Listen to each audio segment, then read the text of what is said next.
औज़ु बिल्लाहि मिनश्शैतानिर्रजीम बिस्मिल्लाहिर्रहमानिर्रहीम।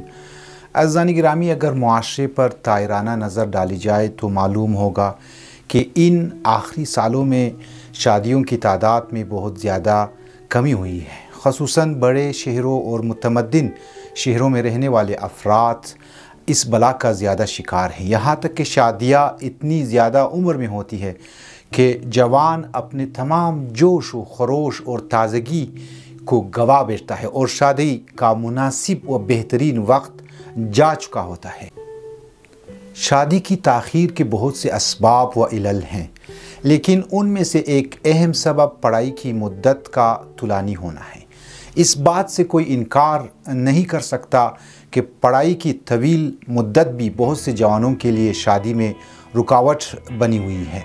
पढ़ाई की मुद्दत हर फ़न में तकरीबन 18 साल या कुछ कम होती है।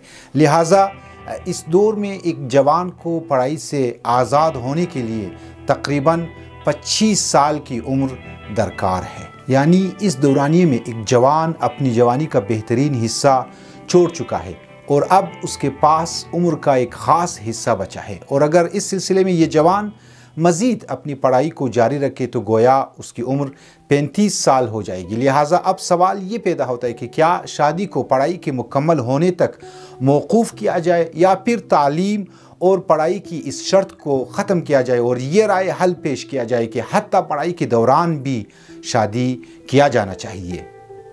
मेरे अज़ीज़ दोस्तों, मुमकिन है कि कोई सवाल करे कि हर तालिब इल्म के अखराजात होते हैं, जबकि अभी वो कमाने की हालत में नहीं और ना ही उसकी कोई आमदनी का ज़रिया होता है। भला ऐसी हालत में शादी कैसे कर सकता है और इस संगीन कमरशकन बार को कैसे उठा सकता है?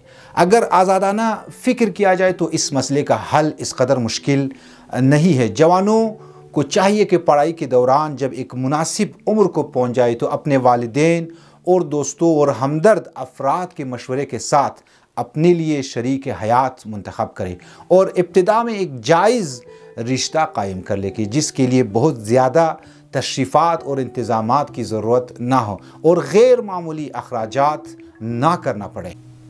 लिहाजा इस सूरत में लड़का और लड़की ये बात जान ले कि उनका एक दूसरे से जायज़ रिश्ता है और वो आइंदा एक दूसरे के शरीक हयात होने वाले हैं और इम्कानात के फराहम होते ही पहली फ़ुर्सत में शादी और रुखसती के बाक़िया मरासिम सादगी और इज़्ज़त व एहतराम के साथ मुकम्मल कर लिए जाए। इस तरीक़ाकार का अज़ीज़ान गिरामी पहला फ़ायदा ये होगा कि जवानों को रूहानी सुकून व इत्मीनान हासिल हो जाएगा। उसके नतीजे में इनकी ज़िंदगी में एक ख़ास रोशनी पैदा हो जाएगी और साथ ही साथ ये अमल उनकी वहशतनाक शैतानी वसवसों से जो एक गैर शादीशुदा जवान को आइंदा की ज़िंदगी के हवाले से नुकसान पहुंचाते हैं निजात दहंदा साबित होगा।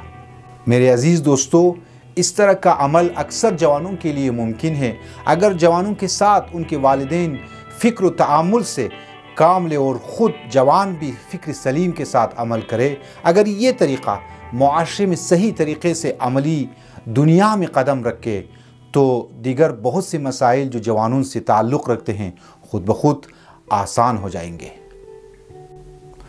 मेरे अज़ीज़ दोस्तों, मुख्तसर ये कि इस शरई तरीक़े और लड़की लड़के के इस जायज़ रिश्ते की बरकरारी से नौजवानों को अपनी कुछ जिनसी ज़रूरतों के पूरा करने का भी मौका मिल जाता है, इसलिए कि ये नामज़द का ज़माना एक ऐसा ज़माना है कि जो शादीशुदा ज़िंदगी की बहुत सी खसूसियात को अपने दामन में लिए हुए हैं और किसी हद तक जवानों की जिनसी ज़रूरतों का भी जुबरान करता है और इस तरीके से जवानों को जिनसी कजरवियों और फहाशियत की गंदगी से बचाया जा सकता है। जबकि इस अमल से लड़के और लड़की के अहल खाना ज़्यादा इजाफ़ी अखराजात से भी बचे रहते हैं।